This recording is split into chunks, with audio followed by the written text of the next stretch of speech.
In the next hour, I'll be sharing 101 lessons I learned from sending over 2,500 DMs. Yeah, I closed some clients, I got ghosted, I went into the hidden message requests and got out. I got an inbound client, and the list goes on. I'm going to go over everything I learned from cold outreaching from the lessons I wrote down here. Starting with lesson one. If I knew lesson one like earlier in my days, I would have literally jumped over this whole video and be still closing clients like very constantly. And it essentially is using the DUKT method. The DUKT method is basically when you make the client go, damn, you know that? And that could be done various of ways. You can do that by just sending them value. You can do that by personalizing the messages down to a T and actually knowing them inside and out and actually being able to be different from those guys that you can feel that these guys are spamming messages like left, right, and center. That instantly boosts the credibility and 10x is the amount of times that people get back to you.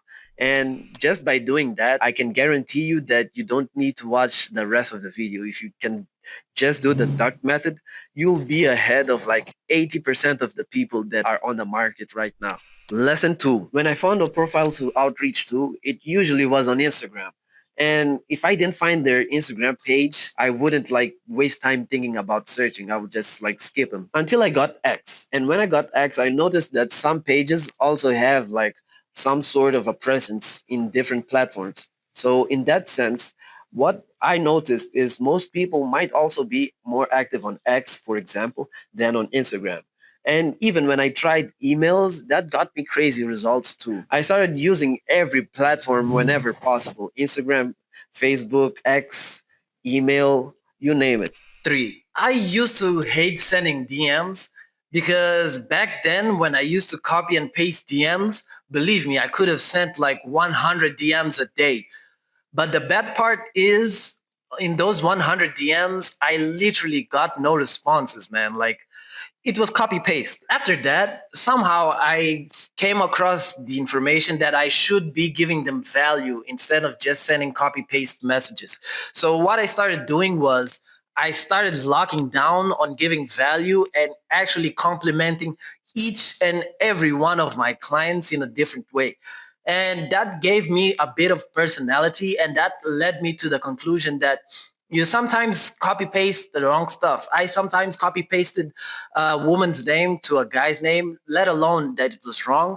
You calling a man a woman, that instantly kills your trust. I doubled down and I started complimenting them, and I started literally giving them suggestions and references all relative to them. And one secret technique that I'm going to give to you for completely free is actually doing it in phases. What you're going to do starting from today is this method I use that makes it easier for me to actually build a lead list and actually start DMing them in record time. So this is a list with some leads that I'm going to give to you for completely free that actually is going to serve as a stepping stone for you.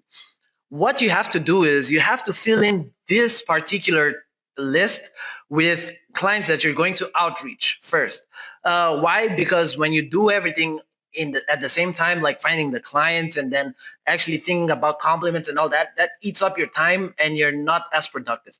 That's when this type of way comes down. On each one, you're going to go by this in order. You're going to first search for their name, then their actual subscriber count, then all their socials that you will know that it is valuable and you will be able to reference or actually reach out to them on each one. And these last three, including the socials, are the most important parts. So listen up. This one is actually a picture of a reference point in the video that shows that you actually watched the video. So this is usually needed when you're sending emails. Sometimes when you're sending Instagram DMs as well. It depends on what's your approach. You will also have the actual video that you had right beside it. And these three, this will be like you making the duct method work because it shows that you actually did your research. For the last, you will have the actual DM or email that you're going to send them. You know, that's the relatability, the compliments, all you're going to drop it in there. and you'll have it ready to when you're starting to actually DM them or email them. You can take this one step further and actually organize follow-ups. That's kind of more versatile. Don't know how you're going to do that, but I could go deeper down on that. Just let me know if that's something you want to hear. But this is basically the spreadsheet, and I'm going to leave this spreadsheet on the description, and it's totally free. Just do that, and feel free to actually reach out to these people and let me know if you have doubts or questions, and I'm gonna be happy to help you. Lesson 4. Now, when I'm outreaching, I'm always thinking about what is the value that I'm going to be sending to this person right here. I don't really think about like what I'm going to do or what I'm going to sell. I'm always thinking about like what can I produce for them that would be like of value. That's my mindset constantly. Always think about giving them something of value. Lesson 5. Often when I got to the point where the client was interested and asked for like rates and stuff like that, I usually just popped up the first thing that came through my mind. The first price that came over, I would just be like, that's the price. But I learned that for a fact, closing deals via DMs is possible. But I started doing something a bit differently. I noticed that when it comes to the point of talking prices, I prefer to do them on calls. Like I prefer to be face to face, being able to say, persuade, and it has more room for you to wiggle out of like a low price. People might budget you low, but you can start low, like 200, and then like end up with a $2,000 deal just because you have a certain type of deal that works for that certain amount of time, and it's specific to what they need. So they buy a whole package, and you can't maneuver that as easily on DMs. You just have to learn to charge according to the desired gap that you create for your customers. Lesson 6. I have prospects that I outreach to, contacted them briefly, and they actually got back to me. We talked for a while, but then I just let them be. Like I forgot about them. What I realized is they're not completely lost. We still talk together. Like I know that if it comes to a time where I actually have something because I have so much rapport, I can just talk to them and they might be interested, and they will believe me a bit more than they would be believing a completely random stranger that just DMs them and promises them the world. That's why following up is key. Just find your way to do it, and I don't think that like there's a strategy for that. Just you have to feel when the distance is becoming too big. Lesson 7. I also used to cramp everything like to the same message where I used to say my price, what I do, how many years I have of experience, all in my first message. But I found out fast that that took me nowhere. When I started personalizing it, shortening it, and tailoring it for each one, I drastically started getting better responses, and it really changed the way I started looking at cold outreach. When you're cold outreaching, try not to pitch right on the first messages. People can read right through that. Lesson 8. Really think if it's worth working for free. Is it worth it? My answer for that, for most of my younger years, was like, no, it isn't. It isn't worth it. It's not worth working for free. You would even have like a folder on my PC with your name if I didn't get that PayPal notification. But listen closely. It's actually the way that can gain you credibility points and more favorability points over even those guys that have a portfolio and are all that fancy, man. I really feel like working for free is like the secret cheat code to actually making big money in the long run. That's why you see like buy one get one free. I'll work for free like for 30 days and I'll triple your results if I don't pay me. Stuff like that. When they hear free, they are more stimulated and they're more bound to trust you because you're giving them value. And it boosts the points if it's actually valuable. So really think if it's worth working for free. Lesson 9. The spray and pray describes a tactic of taking many uncoordinated, often aimless actions, hoping sheer volume or luck will yield success. You literally have to be the opposite of that, man. Don't spray and pray. You can be DMing a lower amount of people, but niching down and locking down on like valuable clients. Then where when one responds or two responds and they are interested, you know that they can actually finance you. Like you wouldn't spray and pray in the sense of like sending a ton of messages and the 5 people that get back to you don't even have money, aren't even creators, or aren't even like the ideal client for your thing. It's not as easy to find like the people that are ready to pay. But when you can find them and you develop a list, just shooting through those and hoping one of those gets back to you, your odds of closing clients gets a lot better. Lesson 10. Have you ever tried cold emails? When they asked me that, I used to think like, nah, that's kind of not for me. But then I tried it and ended up getting replies from big pages and even big businesses that I wouldn't think in my wildest dreams would get back to me. I'll include some cool tips and templates on how you can do better emails on around lesson number 40. Lesson 11. It took a while for me to understand why I was actually getting ignored on the DMs. I personally understood that if I can't really see active or if I don't see seen on my messages, odds are I'm still in the message requests. When my first message was a pitch, I rarely ever got out the message requests. So I shifted my primary focus to actually getting out of the message requests. The rest follows on. Lesson 12. After months of sending like 100 DMs a day, I was dumbfounded on, bro, why am I still not getting replies? I realized I was in the hidden message requests. But do you think that stopped me? I literally just switched to X and email and continue outputting it outreach. And while my Instagram page relaxed and cooled down a bit, I still had my other platforms on which I got replies and stuff actually advanced. Being in the hidden message requests isn't the end of the world.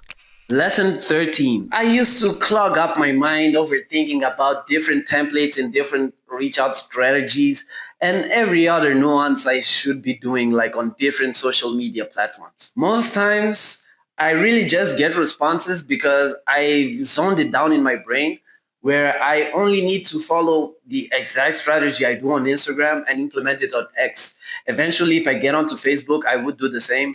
So it really gets me replies wherever I try. Each platform has their minor tweaks, but use the same strategy within other platforms and stick with what suits you best. Lesson 14. I used to just stick to Instagram. But if I knew then what I know now, I would have had a Bugatti by now. Sending DMs on Instagram is good. Sending it as well on Twitter is great. But also sending the occasional email is God. I mainly stick to these three. Lesson 15. I've always been against automating, but I think you never knew why. Automating can be good and it can be bad. If you're trying to automate a system, you have to prove that it works first, you know? You can't technically automate a system where you can send like 1,000 DMs a week, but it wouldn't work in the long term because you wouldn't be making your money back. Most of the clients wouldn't even respond. I would be like surprised if you were sending shitty DMs and even got a response at all. So before you start thinking about automating, first think of developing a system. After you have a system locked down, then you might be ready to start automating. Lesson 16. So you finally had a person reacting to your message saying that they're interested or they want to know more of what you have to do. So what you do next literally can be the pivoting point on where you get accepted or you get rejected. The next most obvious move is to try and send them value of any sort. If you do like personalized websites or if you do like my go-tos that are video edits, I try to stick to like 30 seconds or 1 minute to 2 minutes, depending on the amount of people I have to send in within a day. When they see their own face and they see their own branding on the material you send them, the value and all that, I really guarantee that they become like dumbfounded and they're like, yo, this can maybe work. So that's what I started doing, and I usually get more positive responses from my clients than ever before. If he replies positively after you send them value, the next move is try to get him on a call, bro. Odds are you can close him. I guarantee you. Getting qualified leads is easier when you know what to do on each platform. The next 4 lessons will be me teaching you different ways to get leads on every platform that you might need to get leads on. Lesson 17, and the first way to get leads is using Instagram. This is one of the ways, although there's many others, but this is the way that I do outreach and I teach my students how to do outreach and they get success from it. What you want to do is when you're on Instagram, you go onto Instagram and you find a niche that you want to outreach to. How do you know that you're in the right niche? How you know you're DMing the right person? Just know that in every single niche, it's possible for you to make money. It just depends on how you approach it. For example, this niche right here. What we're going to do is we're going to find like a mid, not a very big, not a very small page that you can consider that he's like a mirror or he knows what he's doing and he has a considerable amount of followers. Let's say like 20,000 to like 40,000 followers. And what we're going to do is we're going to follow him. Listen closely. This is the most important part. So we follow them, right? We don't need to interact with that page as much. You could also shoot them a DM, try your luck.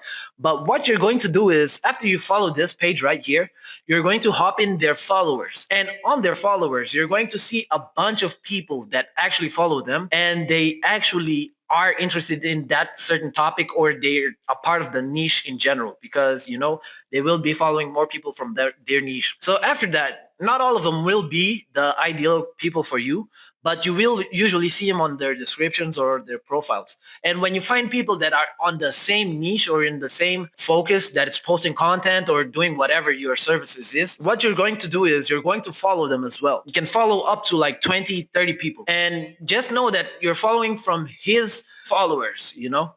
So you follow them, right?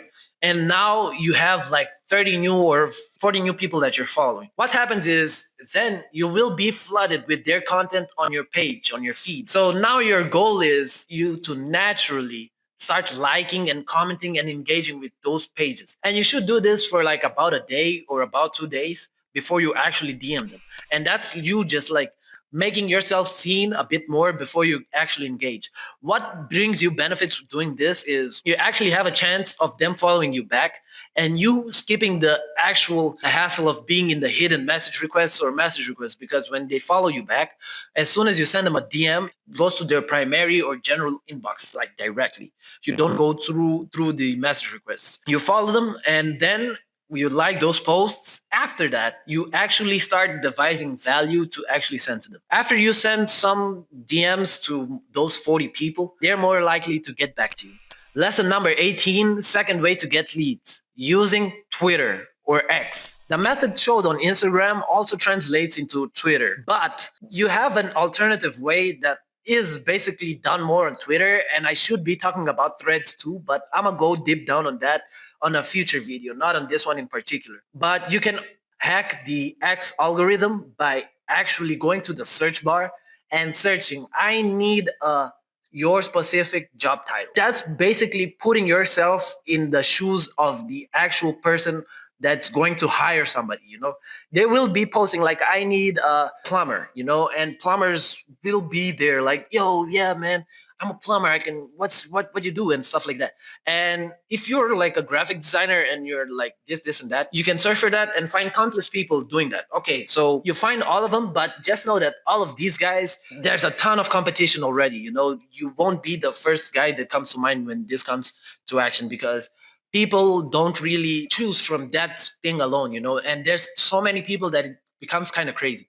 But after you like some of those posts that say I need a this specific job title, you will refresh your page and then more of people that didn't pop up in the search but actually are searching for the same thing but using different ways of saying it and different mannerisms and stuff like that will appear on your feed. So you rinse and repeat this like twice a day and you will be DMing at least 20 people that are looking for your particular service. Lesson number 19, third way to get leads, using YouTube. For YouTube, you don't just search on the search bar like bland or a general search term that you find on other videos or, you know, that people say that they had success doing, you know. Because the more broad the actual search term, the more odds of people actually searching for those same people and outreaching to them. And instead of just searching SaaS, you will be searching for what SaaS people are searching for constantly. After you get your search term down and locked, what you're going to do is you're going to go on to the recently uploaded or channel filter on YouTube. And you will see like pages aren't as big, like they don't have millions of followers or subscribers or that they don't have a posting schedule per se and they don't get as much views. You'll see like 1,000 subscriber pages, 10,000 subscriber pages, like 15,000 subscriber pages. You will occasionally find like 100,000 and like 1 million subscriber pages, but it's a lot rarer, than finding the smaller pages that post sporadically. So doing that, you will find a ton of people that you could consider leads. And what you're going to do is you can find their alternative social links, like Instagram, Twitter, all of that. Or you could always just find their email right on YouTube. And that's going to be the next way to find leads. Lesson 20, finding leads through email. This is really slept on, but when you know what to do and you know what processes to follow, you will be converting high ticket paying clients through email, man. Like they prefer email than social media because social media is where they come to wind off. While on email, they're kind of already geared to knowing that it's or business or something that's more professional and technical. So in this case in particular, we won't be finding the emails itself because we could use the emails we find on their websites and on their YouTube or Instagram, wherever you find them. Now we're going to make sure that you yourself, if you have a leads email list with a ton of leads that basically all of them are particularly for email. This is going to be how you can validate it and how you can make actual use of those emails. One thing that you have to have in mind is when you're validating an email, you're not trying to sell. You're trying to find an email that they react to or that they are personally using. You're not trying to find a team or a corporate email that a manager or some other person will be replying to you. You want to find an email where your client or the guy that you see that's the cover is going to respond and say, yeah, bro, it's me. Yeah, thanks for this, and that. So you found the email on YouTube per se. What we're going to do is we're going to actually devise a DM that says like, yo, I saw your video and I really dig the way, and don't be spreading off like surface level compliments. Just make sure that the compliment comes from deep down, man. Like make sure that you're using the actual footage you saw and actual blunders or actual accomplishments that they are proud of as well. That will show them that you saw the video, and that will increase your odds of actually being heard, and they won't ignore you as often. I used all of these lead generating methods, but none of them worked until I learned why I was outreaching for. Having just the lead generating methods isn't enough. I had to experience it myself. It made me lose clients and it made me not close clients that I would have closed otherwise. What changed the game for me was me looking at it through a different lens. I stopped looking at it at me trying to sell, but it was more of like I'm trying to prove myself in the sense of let's just get on a call and then I'll talk by talk. This after sending them value and after being useful for them. Have them on a call. You guys will resonate better and it will make conversation smoother and direct to the point. Lesson 22. I'm not gonna lie, I also got scared on a couple of calls. Me getting there, like fixing the camera, fixing the ring light, and actually putting on a nice shirt and everything, just to find out that it's not going to be a video call, it's going to be a voice call. But it becomes easier the more you do it. It doesn't only 10x your credibility, but it also helps yourself develop negotiation skills for the long run. Lesson 23. So you got a client to schedule a call. Now, what next? When I was in a call, most of the times I actually ended up forgetting my scripts as well. So me on the call, I would be like, damn, what was my opener? What was I supposed to say? He wasn't supposed to say this. And when I forgot my scripts, I always zeroed down to the same couple of things. One of the things that made me able to close most of my clients is you always have to be like a doctor, or you have to always listen more than you speak. Because in the analogy of the doctor, don't know where I heard that, but in the analogy of the doctor, what you have to do is you have to be as understanding and listen to each and every symptom they have, in the sense of them actually being vulnerable in what their problems are, what they would like as solutions. If you what you do is like guide them to a specific solution, that in- includes some more persuasion skills. But my focus started to be like just pay attention and just listen. And then what I did at last made them feel heard, and not only heard, but they saw that I understood, and that wasn't like a problem for me because of my reaction. And that was, I recited each and every pain point of them, like in a different order, and I didn't do robotically. So that's the secret. That's what I zeroed down in when I forgot scripts and stuff like that. And I still close clients. So that's an easy tip for y'all. Lesson 24. Still on the call. You will let the client talk and he's expressing his frustrations and stuff like that, but you don't know where you should put your input or where you should guide them. Your goal is to understand the client's pain. You have to know that deep down, what does he need? Like, does he need more sales? Does he need more production, like in content? Does he need more marketing? What's the problem? And you don't need to shoot this out of your butt. This is something that you will understand from what your client is saying to you. And the smartest thing is you letting them know that the goal is possible to achieve, but there is a gap there, you know? You don't need to tell them that specifically there's a gap, but you create the sense of a gap, and you are the like the missing piece to fill in the gap, you know? And having that notion in your mind makes you see, like, even for pricing, if you normally price like 200 and you see that this guy has a bigger budget than usual than your clients, you know, you could low-key just say like 500, 600, depending on what their needs are, you know, that the gap. So if they need more stuff that's on top of the gap, you can sum up different stuff and just include it there. It's basically depending on their needs and you're charging accordingly. Only sending DMs might work, but creating that personal touch on a call is sensational. Lesson 26. When I didn't have a portfolio, I got desperate.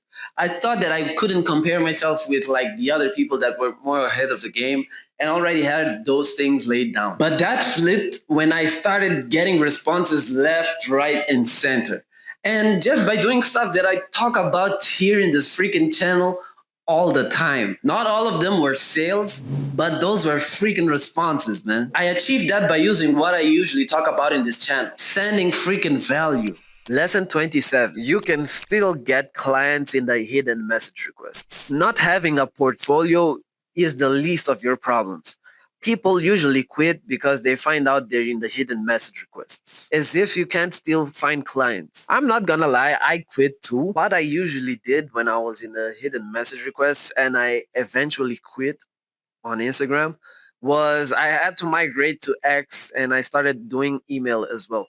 So while my Instagram account like chilled down, I actually continued like moving forward. That's the DMs I was sending on Instagram. I was spreading them out through Instagram and through Twitter and email. So technically, you can still get clients in the hidden message requests.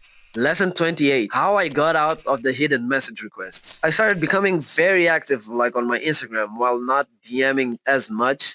And when I used to DM, what I had them do was I engaged so much with a page, you know, or a couple of pages, and when they followed me back, I had them like talking to me, you know, on the Instagram. So Instagram found out that I wasn't a bot and I wasn't spamming and I was actually creating, you know, frequencies with people or like relationships. In the sense of when you follow each other on Instagram, you don't go through the hidden message requests. Better yet, you don't even go through the message requests. You go directly to their inbox. After a 2-month period, I all of the sudden was out. Lesson 29. How I didn't have to go through the message requests. I definitely had times where I had to outreach while I was still in the hidden message requests just to keep up on like the schedule. A crazy turnaround is that I actually also got replies while I was still in the hidden message requests. But until I found out that I was in the hidden message requests, I was getting replies from people. But do you know why? Yeah, I explained. It's because they were following me. So just because they were following me, I had like a easier time like just getting through to them. And most of the times it could be people that I talked to on Instagram or I talked to them or on Twitter or even on like email and have a conversation initiated with them, and then I also follow them on the other page while we're still talking and we carry on the conversation there. So that's why engaging with prospects is a must do. Lesson 30. Important tip when searching for jobs on Twitter. When looking for jobs on Twitter using the method I explained earlier, the best thing you should do is actually see their history, you know. Just see if they're really searching for your job title, or those people on Twitter, what they do is they do something called engagement farming, where they post the same thing countless times just because they know that people tend to comment on them. People tend to engage with them. People tend to follow them. Most people don't even turn on their DMs because they know that people will follow, and they usually say something stupid like, "If you want to enroll, if you want to send me a DM, just like follow me first." And that's crazy because DMs can be open. If you're looking for a job, I won't be commenting there, because there's a lot of people commenting, and most of them don't even make sense or don't even hold the weight. But when you send a DM, you don't know how many people are actually sending you the DMs. So they actually close the DMs and they're not really looking for people. Just get that through your mind. Not all of them are. Some of them are engagement farming and they literally just do that just to gain followers and likes and comments. Lesson 31. I figured you should qualify your leads before engaging a ton and losing most of your time with them. I used to have troubles making sure that my clients or my students would actually come through and actually come to the call. And I would lose my time just preparing myself and like setting everything up just for the end they didn't show up. And I say that because most recently it has happened like twice in 1 week with people that I just took my time to try to help them. And that hurts me because I did it for free. And that might be the reason why they actually decided not even to come through. But this is very easily fixable. People usually start believing you or start believing that they have something scheduled or they get that focus on to come on and not flake on the meeting if you make them go through steps before actually going to the meeting. If it's something as simple as, yo, click here and let's go on to a call, most times they might not even show up because they'll see like, if it's just this, maybe I can just like come through another day, or like they start thinking twice. But two things that I found myself that works best for cutting the amount of people that actually flake out by half or even by a third is actually having a survey or a form or having some type of a paywall. A paywall is more inclined if you're like a bigger guy, if you have like a bigger amount of following, but it's not dispensable because if they shed like $30 or like $100 or $200 for a meeting, you can bet your butt they won't miss out on that. It's crazy when you sum up all the time that you lose just waiting for these people when they're late for calls and they don't even show up. So try doing that, and I guarantee it helped me a ton. Lesson 32. Outreaching for me used to be me just going on Instagram and DMing any and every page I used to find there, with no real structure, not even knowing if the pages were valid in a sense of they were interested in talking to me. But one of the eye openers for me was learning about the client awareness spectrum. I'll explain it in simple terms just so you get out of it with a bit of knowledge on it, but I advise you to learn more about it. We start with 5 stages. There's the unaware, the problem aware, solution aware, product aware, and finally aware. Unaware clients are clients that usually don't actually know of the existence of this service or what you actually do that would benefit them with what they're going through. They don't even know they have a problem. But then you have the problem aware, which are people or prospects that actually know what's their problem. Like they have like a certain clue on what they're facing or the problems they're facing, but they don't know what's the solution or how to get it fixed. They know they have a problem, but they can't fix it themselves. Solution aware, there are people that know that, yo, if I do this, if I buy a course or if I buy this book, I can learn how to do it. If I watch this video, that's a solution aware person. So they know that a solution exists and they can go through with themselves, or they're looking for people to actually help them in their solution. And then there's the product aware. The product aware is people that usually know that they can buy these services and usually sometimes know where to buy. So they can compare prices and they want to like know which one is the best that fits all their demands. And then there's the aware, which is people that know what you do, what's your product, and they want that exactly. They want to have you working for them. And those are the most easiest to convert. And if you go back ways to unaware, that's the most hardest to convert. Depending who you're focusing on, your results might vary drastically. Lesson 33. My biggest shift was stop caring about unaware and problem aware clients and start focusing on solution aware and product aware. If I get an aware client, like that's like a jackpot, but that's my secret. I'm telling you, the biggest time wasters are the unaware and the problem aware clients, because you still have to go through all of it and show them the benefits until you convert their way of thinking. Focusing yourself on solution aware to the most aware easily increases the time you invest in this, in the sense of the more time you would have been explaining what your service is or how it will benefit them, you would be using the same time to actually explain other benefits and have them on a call and make them gain that credibility point with you. All that to show you that you're worth it. That's how they saw me I was worth it. And I actually consider that my biggest shift yet. Not gonna lie. Lesson 34. When sending emails, I usually got ignored 75% of the time. For the longest, I didn't know why. But I figured out that, emails also have a certain type of frequency. They have a certain type of rules that you actually have to follow them to make sure that the other person on the other end know that you also are on their frequency and you know what you're doing. And I took the longest to actually get that through my mind. I noticed from experience alone, because I used to receive emails as well, and I usually sent emails. But I noticed that my biggest jump was how I was formatting the actual email. The email itself wasn't a problem because I would be sending value. I would be doing the most. I would be complimenting them. But what I wasn't doing was like I wasn't formatting it the right way. I wasn't leaving the space. I wasn't like saying best regards, like stuff that's simple as that. I wasn't like signing out with my name in the end. And all these things are small things that actually make the difference when you're shooting up the email. And you have to know this because this blends into outreaching in general. You have to know what platform you're outreaching in so you can blend in your outreach so it makes sense on your platform. Lesson 35. But that alone wasn't enough to get myself flooded with responses from clients and all that. Something was missing. Having a domain, believe it or not only increases in your rates, your response rates, because you sound more corporate and you sound more believable in what you do. It also increases the amount of emails you can actually send without actually being considered as spam or as a scam or something like that. My studies led me to like 40 emails a day is cool for one particular email account. So if you have two email accounts, you can send 80. Three email accounts, 120. Basically, that's the suggested according to my studies.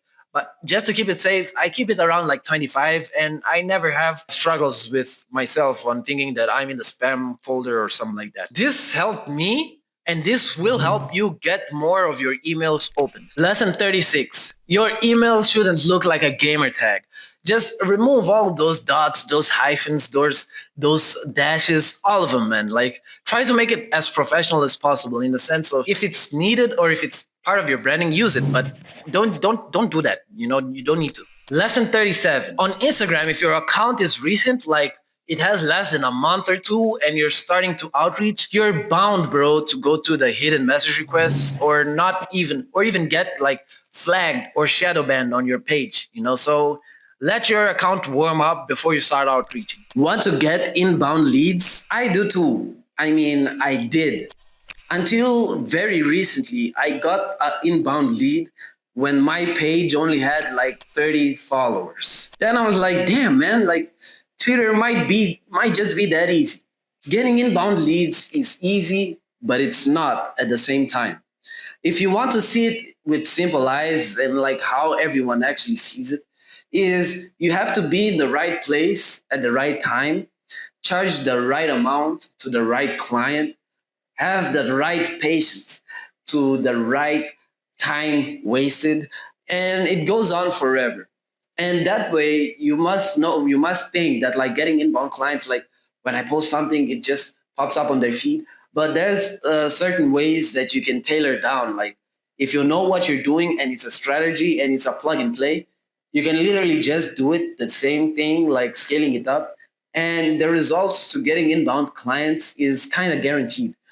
If you were on Twitter, or if you want to know what I did basically, specifically, was I usually just posted as my brand what I did. Like I'm a video editor and I do cold outreach. So I posted like client intros and client highlights and stuff like that, more inclined to the video editor part. But it essentially brought me a client wanting video editing, not something to do with outreaching. So if I had focused on outreaching itself, I might have already gotten clients on that. So essentially, you just need to be on the right place, posting the right content. And if you have testimonials and or guides, that's also a way to show you like you're an influential person in that space, or if you that you have some knowledge in. Eventually, I guarantee you that your post will land on the right eyes. It actually did for me. Lesson 39. I'm gonna give you a cold email template, and sorry for the guys who skipped to 40. Yeah, I'm gonna give you the cold template now. This is my guaranteed way of actually getting responses that I usually share with my students or people that are close to me that usually need this. I'm going to be laying it all down for you for free, and if you have a bit more questions, I'm free to actually answer them whenever you're ready. The email shouldn't be clogged. You should write your email after doing the research. You have to research the compliment you're going to give them, the achievements that they have done, and you have to achieve the sense of you knowing the client before you actually DM them. And that's basically what you call the DUKT method. Before you send the actual reference point of the video, is you should compliment them and you should be able to actually give them a reason why you're DMing them, where the second line should be, and by the way, I noticed this followed by the actual image. The image just shows that you watched the video. Below the image, you'll be saying that, yo, so I was watching this video, and in this video, you particularly talked about doing this, and that.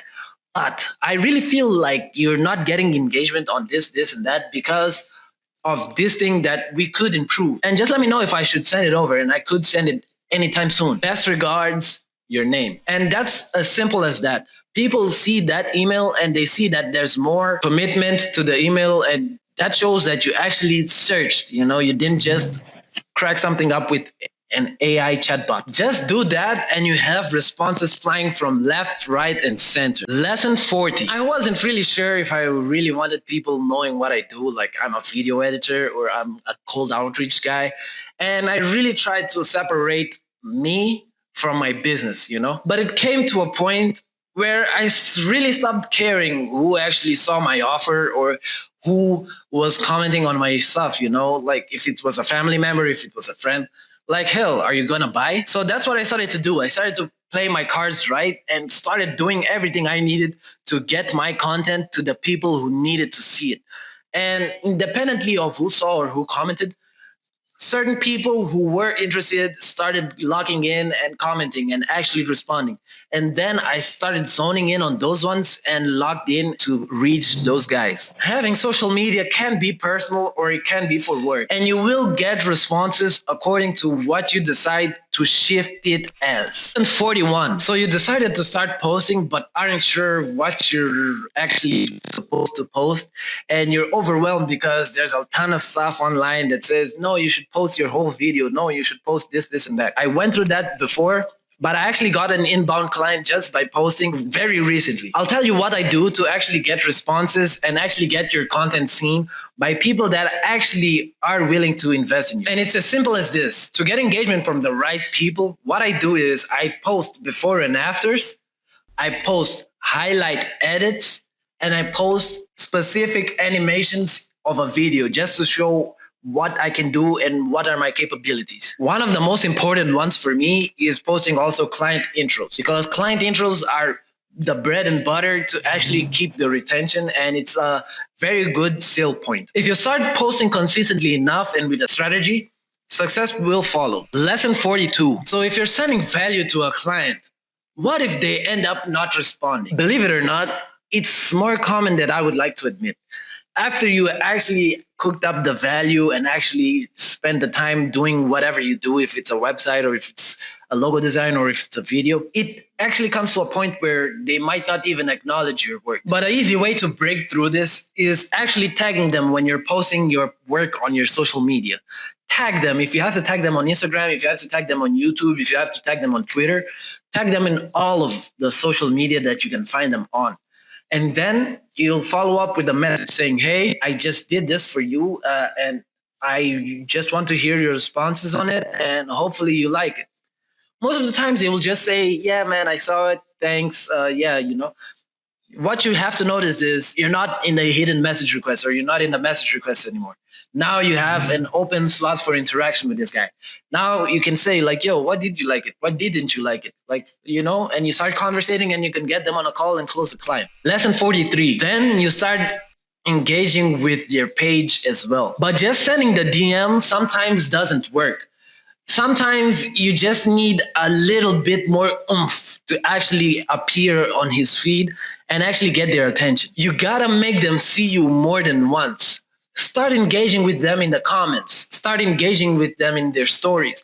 Start engaging with them in their pictures, Like, do everything possible just so they can see your handle and they see their profile. Don't overdo it, but do it just enough times that you feel like, yo, this guy responded to me just enough times that maybe now I can actually just DM them. Doing the value thing isn't a do-all, cure-all, but it's just enough to get you your foot in the door and let them know that you're a guy worth listening to. And it makes them more likely to get back at you. Lesson 44. These are usual DMs I send after making the video and after posting. Lesson 45. I'll tell you from personal experience, it's very harder to scale if you're using your phone only. And you might not even know it. I thought as well that I could just grind on my phone and like have more money because I wouldn't invest in something that is so big like a PC, like a gamer PC or something like that.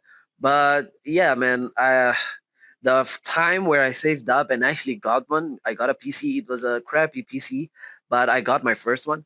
I guarantee you that I did the work in a third of the time. I had more versatility, and it actually gave me a lot more time to like manage other stuff. So I was losing my time without even knowing. Getting a PC should be your next go-to move. You might start with a crappy one, but just upgrade it to your demands. It still makes a difference. Lesson 46. I've been helping my viewers very closely. Some of them are getting clients as we speak. In case you know somebody that's interested, just click the first link in my description and just fill in the form and book a call. It's free. Lesson 47. I most likely wasn't getting replies because I firstly was DMing with trademark engineers. So they instantly knew they were going to be sold to. Once I changed from my business page to actually start DMing with my personal page where there's my picture and they didn't know if I was like a fan or if I was trying to sell. That instantly boosted my response rates by a ton. And if you try to do it yourself, it might boost it by a metric ton as well, because most people are usually DMing with anime pictures or with like stuff that's not relative to the business work. Try putting your profile picture on your page and you'll see the difference that makes. Lesson 48. And try to make it consistent in every social media that you're on. Only thing that you might differ might be your Gmail. That might come down to you. But Instagram, Facebook, Twitter, everything should have the same picture so it doesn't confuse your client when they're trying to scope you out. Lesson 49. I'm in a situation of writing about 5 DMs a week. And I don't shoot a ton of DMs, but when I hit like a bullseye. Lesson 50. Making money depended on my negotiation skills. It didn't really depend on my talent. Lesson 51. I have a question for you. Like, do you dominate 100% of the software you're using? I'll be honest, on Premiere Pro, I might not even know more than 60%. But as I said, it wasn't like the talent that made me charge as much as I charge. Is me being able to do something and me knowing what I can do, where I can do it, when I can do it, in what time I can do it, and actually selling that, not selling the total knowledge of the software I use. I use the software, I make benefits with it. Like that's enough for me. So don't get caught up knowing every single shortcut on your software like that you're using. Like there are people that would be paying you twice the amount that you are actually charging, and they just don't because you don't know how to ask it or you don't know how to formulate yourself to actually be in that position. Lesson 52. After you actually struck a deal with the client and actually have them on your DMs talking to them and actually have them signing in to their Calendly to book a call, you might think that your worries are done and the hardest part is done, isn't it? Is that how you think? Believe me, people flake out on that. People do set a time and date, and they just don't appear. There isn't a do all and all for this, as I said before. What you really have to do is you have to qualify your leads, and it gets harder the less time you're in this department, because sometimes you can just literally feel when a person is kind of serious or if they're really serious on what they do. What I acknowledge is you basically want to have a survey or you want to have some type of form that you have them go through, and that makes your list of leads slimmer and slimmer by chance. The more slimmer it gets, the more odds that you removed all of them that they weren't serious, to only leave the people that actually are looking to get the improvement or get the call or get the thing going. Get them to give you their email or get them to give you their phone number. And you don't have to sleep on it yourself. When you have that, make use of email and SMS. Try sending them SMS with reminders. Emails is better and easier for me. For example, I'm in a third world country and I don't have SMS for like international numbers. So just send them emails reminding them you have 1 hour, you have 1 day, you have 1 week left for our call. And that will drastically increase your odds of actually getting them on the call. Lesson 53. It's more troublesome to get clients on other countries like the US and stuff like that. Basically more in the US because they're quite picky if you have a heavy accent. You have a heavy Indian accent or a heavy Nigerian accent, you instantly lose points in the sense of like your negotiation will start on the lower end than if you have like a straight British accent. But that doesn't mean that it's not possible for them to hire you. You just have to prove yourself a bit more. And if you have like real value, that instantly boosts your points up because yeah, if you have value like independently of your language, I really feel like you will do well for yourself. But my secret is just send them audios, just try talking to them as soon as possible. But before, just let them know how's your cadence, what's your voice, so they can adapt before they get on the call and get a surprise. Lesson 54. But the turnaround is you being freaking nice at what you do. Lesson 55. In this day and age, people only push the fact that like you have to have a portfolio to actually get clients. Not because they're totally wrong. It's just because it's not the only way to get clients. Nowadays, it just points to credibility and experience you have in the market. Better yet, if you have the ability to show your expertise. So your passion projects, your work that you did for a certain client and they didn't respond to it, keep them, keep all of them. You can post like a process if you want to. It's strategic and it's what I would suggest you do. But you can keep them, and everything you do for free, it's not completely useless if your skills are useless. If it's valuable, just post it, and people that see value in it will see value and they will reach out to you. Lesson 56. If you have testimonials, use them. Lesson 57, but not the written ones because those are easily faked. The video testimonials. Bonus points if they say your name in them. Bonus points if they say what offers you give and it's easier to work with you than on other guys because he has experience. Better yet, that brings you endless amount of results, and it actually makes your marketing for you. It markets yourself better. Converting clients by then, like it starts becoming a piece of cake. 58. So I constantly talk about sending value to actually increase the odds of landing a client or actually getting them to reach out to you. But when done wrong, it instantly cuts all the credibility you have and removes all the chances of you working together out the door. If you send the value and it's a video or if it's a presentation of a website or something like that, try not to make it as long as the original content. Just try to include certain stuff that makes you look like you didn't automate all of this. Try greeting them, try saying their name, try complimenting them, or try referencing something you already talked about before, and just screen record your face and your screen. Get through it as quick as possible and just send it to them. For me, it works like a charm. Lesson 59. And what I suggest you use to screen record your face and your audio and your screen is currently OBS. I used to use Loom, But I ended up coming down to OBS because I don't know, it's kind of more useful for me, and it's definitely not because it's free. Personally, on Loom, since I use the extension, it kind of ate up on my RAM since my PC isn't like a gamer PC or nothing. It ate up on my RAM and it made it so much harder to actually go through pages and maintain the smoothness of all of it. So OBS is quite more chill with the RAM and it comes out more fluent for me. Try dibble dabbling with different platforms and like just find out what suits for you. Lesson 60. Oh, your PC webcam isn't good. What about your phone? This is how I use my phone mic and camera to actually catch quality voice and video output when I'm actually doing screen recordings. If you use Loom, I'm sorry, but I can't help you with that. For the camera, I use Droid app. And Droid app is usually used with OBS. So you download OBS on your PC and you have Droid Cam as a plugin that you can install as well on the website. Just download it from the website and install it. It will reflect on your OBS. And then when you have it running together, you will see on your phone, there's a code because you download Droid app on your phone as well, right? You will see that there's a IP address that you have to copy and paste it to your PC. And then voila, your PC is shooting the output from your phone's camera. And then for the mic, what you have to do is you have to download WO mic for your phone and for your PC. One of them will have WO mic client. I think it's going to be your PC. But what you do is the same IP address that you found on the Droid Cam, you will copy that too, and you will paste it on your settings on the WO mic client.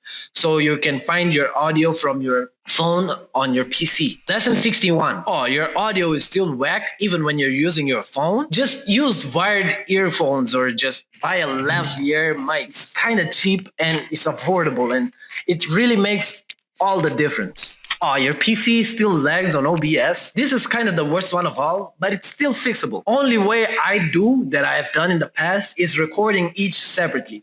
You usually do like something like along the lines of a clap sync or a snap sync or a mouse sync, you know, whatever you choose. And you sync up the content from your screen recording and your phone camera. And then you just edit it on a CapCut or whatever software you use, and you put yourself in the bottom, like respecting the time and all that, cutting off all the fluff if it's needed. I prefer to leave it raw. And basically, you will low key have a cheat code for 90% of the time. Like if your PC is still whack, like I don't know how to help you if you're in the 10%, but for 90% of the people, this will work. Lesson 63. When sending value or talking to a client, don't get carried away and like make them know that you want to sell in the first couple of interactions. That's a fast way to make them ignore you. I've said this a ton, but treat them like a human. You'll see your outreach will go a long way. What not to do is not to downplay what they have been doing until this point in time. Like they might not even know that they're doing something wrong. So if you just downplay it, you'll just come off as unlikable. So just try your best to understand what they did and do on top of it. Lesson 64. The best place to build rapport is in a call. There's a whole lot more room for connection in there. Lesson 65. When targeting prospects, the best way to keep focus is targeting specific niches and in specific countries and in specific cities. Lesson 66. Common complaint I get from students and from other people that are actually trying to outreach and just ask me for help and stuff like that is something along the lines of, yo, I actually found my dream client, man. I know that they can pay because they're selling this, this, and that, and I don't charge that much. And they're not even that big, bro. Like they have a couple of thousand followers, like 2,000, 3,000 followers.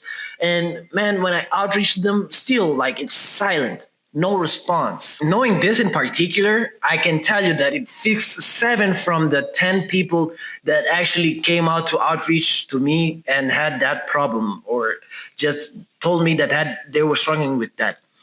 What I told them to do is try finding another social media that they're on because they might not be in that social media in particular that you're outreaching to them. Just by doing that, I guarantee you that you will start getting responses. Lesson 67. For the longest, I thought I didn't have what it took to actually start making videos that people consider quality. I just saw that it went to 1080p and I just was using my phone mic and I thought that it wasn't enough. But to my surprise, after deep diving for some while, I figured out that big guys, even like Graham Stephan, he literally just started with his phone, his iPhone 6S, and he was just walking around and just laying down value and talking to his ideal client.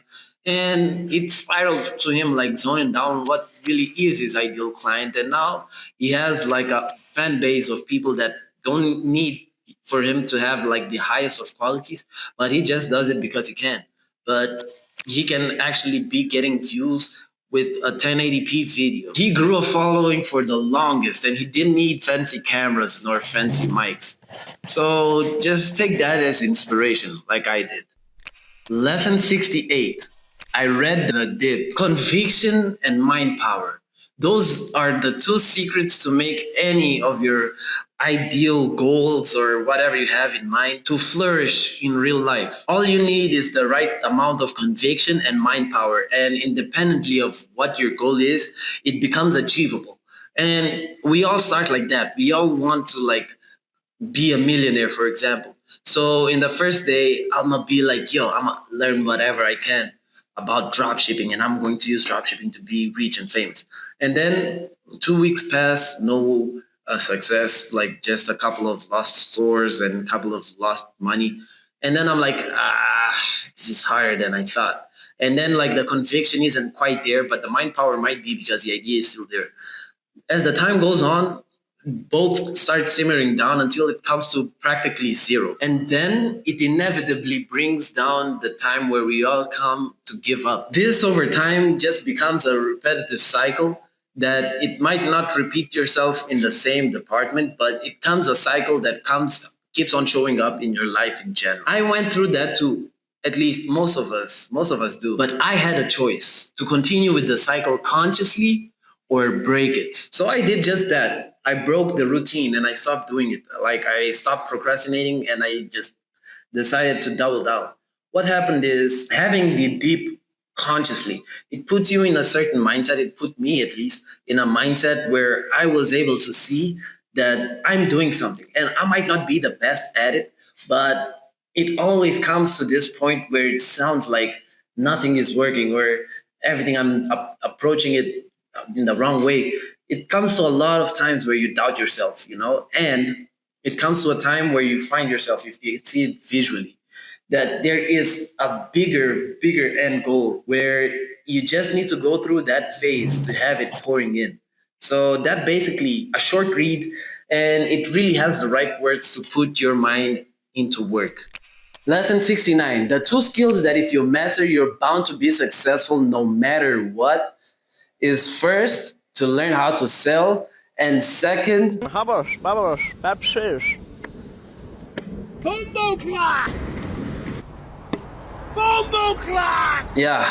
babush. That's crazy. If you learn how to do that, you're done, man. You're guaranteed to be a billionaire. But learning how to sell is the backbone of literally everything in life. Because I guarantee you that like every day in your life, you will fall onto some type of negotiation, some type of persuasion, and that's written for you every day of your life. Like you have to sell some part of your time to actually do this. You have to actually negotiate the prices at the market because you don't want to pay that much. And that really translates to everything you see nowadays, like into making VSLs, into making ads, you name it. Learning how to sell is pivotal if you want to actually be successful in whatever you do.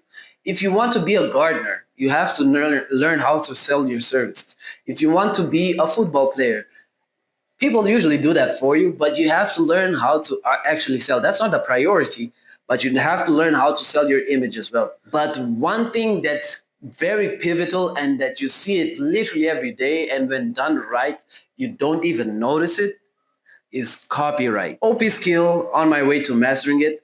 I'm in the process. But if you already know it, if you already know copyright, I guarantee you that you're ahead in the race. But don't get too comfortable, bro. You haven't won the race yet.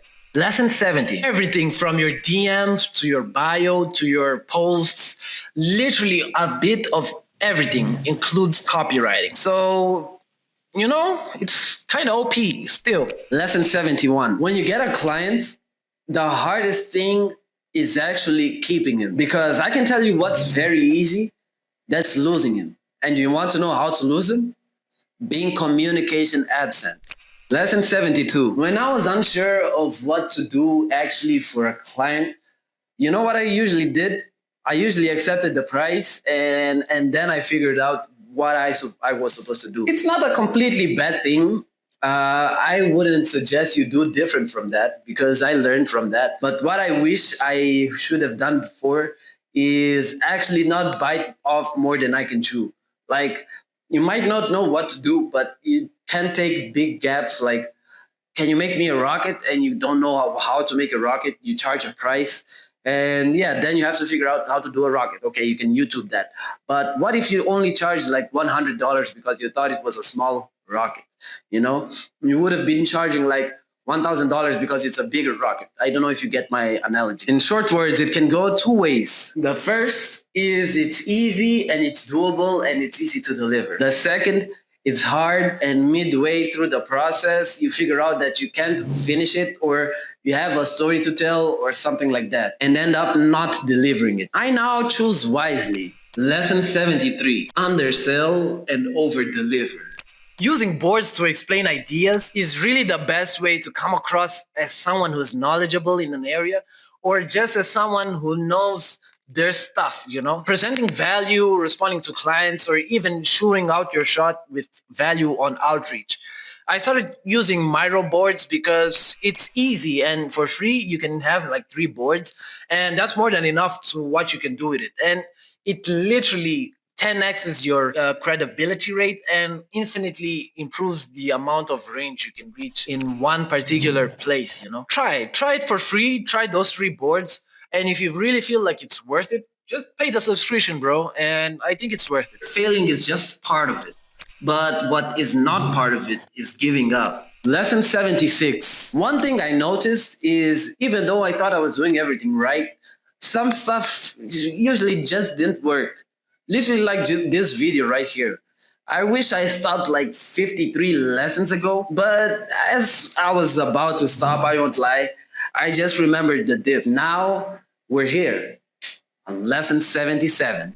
Lesson 77. When I'm learning something new, I really try to stick to a handful of creators. I don't broaden my scope to a ton of them, because I can really reach out to them and I can really see their struggles and how they're improving and their benefits.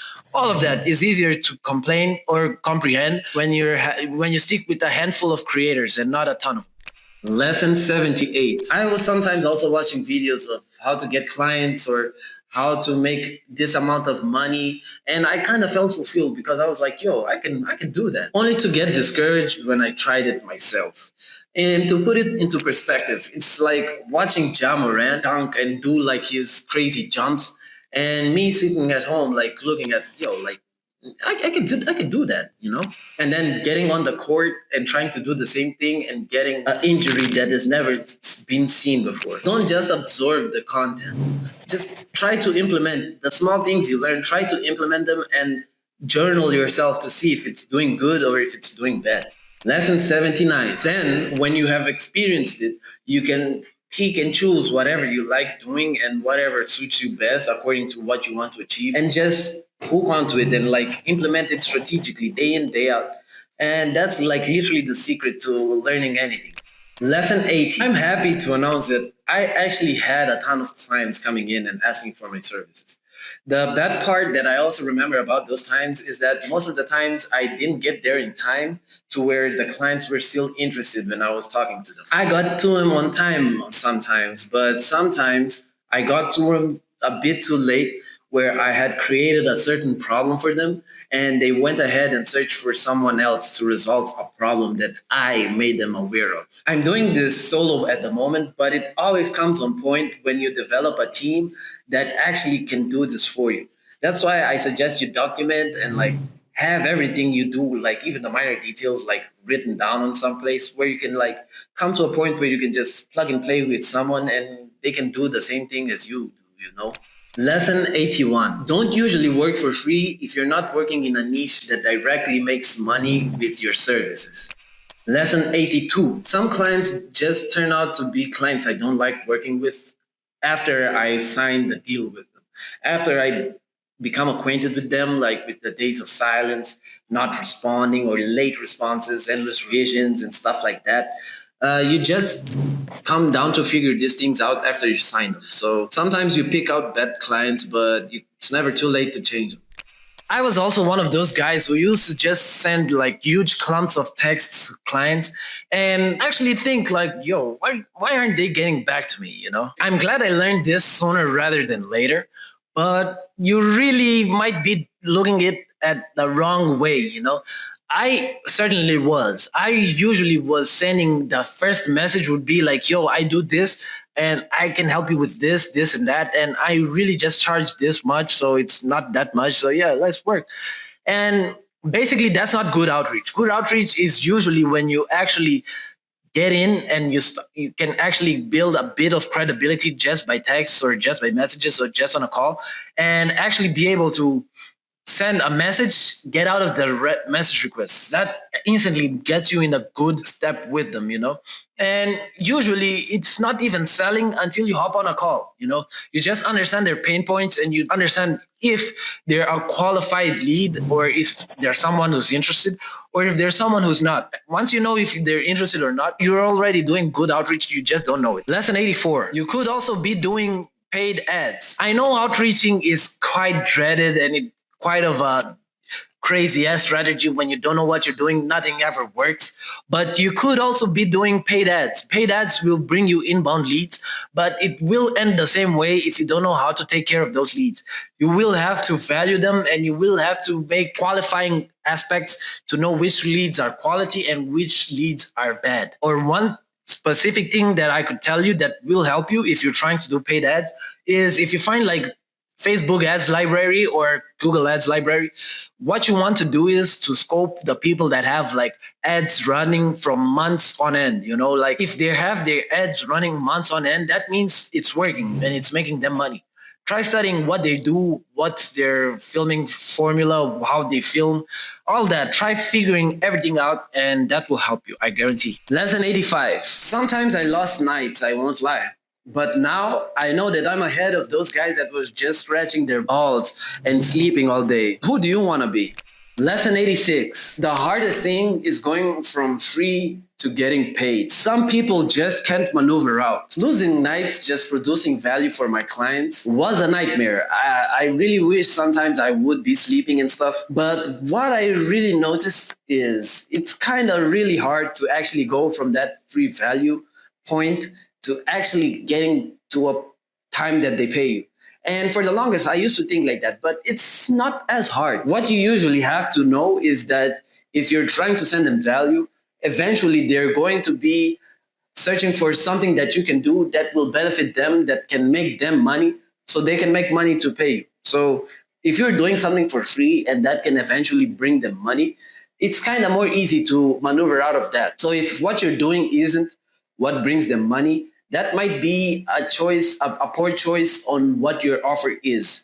You know, so you bettering your offer might make it quite easier for you to actually start getting paid. You know, that's what worked for me. I like produced 3 videos or 4, and on the 5th video, like, yo, okay, man, we got a schedule, we can get this going. Like, yeah, man, like, pay me, and he did, and he did. We ended up splitting ways, but it actually worked for some time. Lesson 87. Having a revenue share is ideal if business is booming. Even like 2% of 50,000 is a lot of money for people like us. But make sure that it's everything transparent and it's written down like literally somewhere, because you don't and you mustn't get screwed over. And it's so easy to get screwed over by these things. Lesson 88. When searching for niches, the more broad the niche you're looking for, the more odds of them having tons of messages waiting for them to be answered. Lesson 89. In the first couple of DMs I sent along my time, in the first 3 times, if not 2 times that I heard back from them, I thought it was the ideal time to send them my price.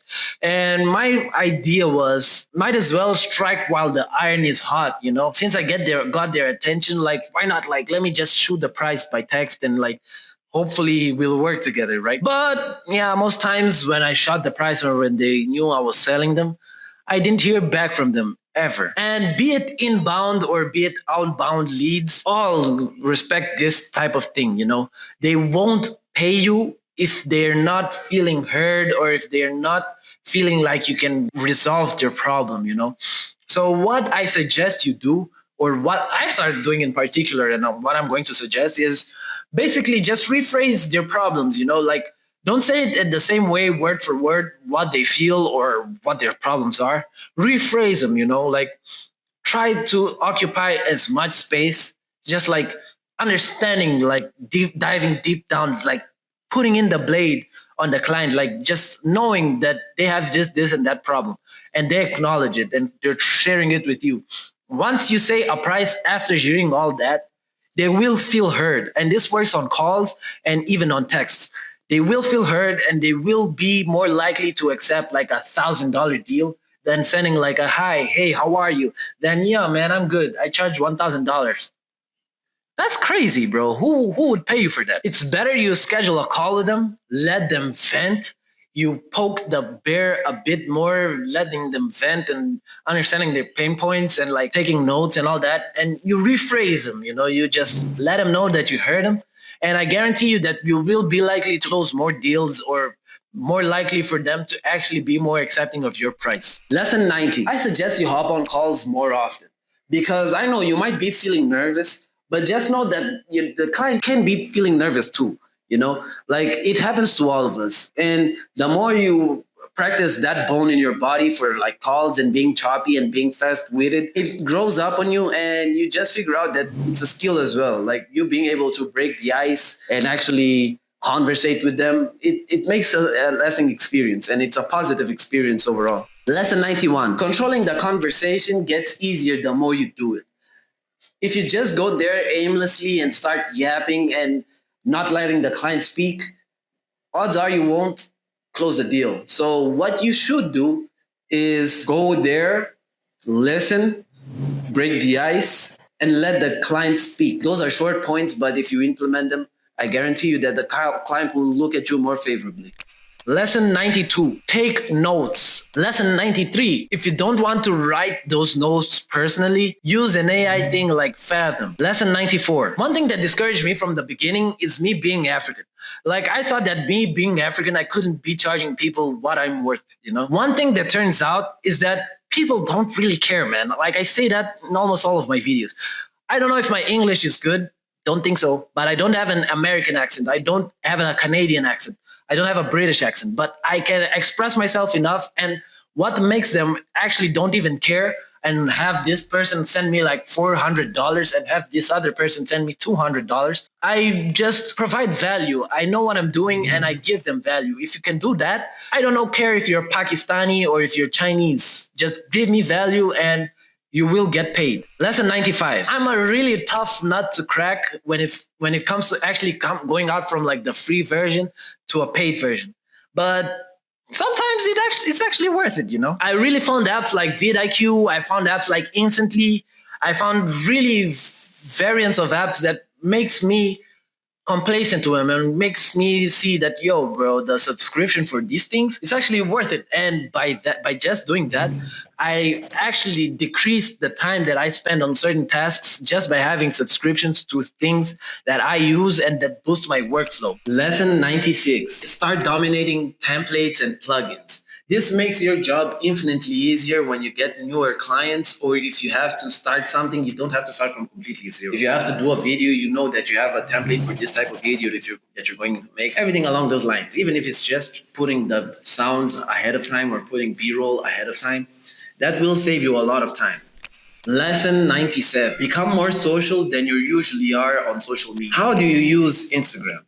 Me personally, I just use my Instagram to like contact like people I know and stuff like that, and like scroll on there and watch memes and stuff like that. And I follow like XXL, I follow Rap, I follow a ton of pages that don't have much to do with what I'm interested in the terms of what I work. But it comes to a point where I seen it in a ton of videos that they box you into a place where You only have to interact with people that are equivalent or beneficial to your niche, and forget that personal underground of me actually following 50 Cent and following Eminem and those guys, and them following them too. And we have two people in mutual. So if I make certain references, I know they would get. And it becomes even crazier when you're using multiple social media, because when you do have multiple social media, you can be ignored by a client on your first one, like Instagram.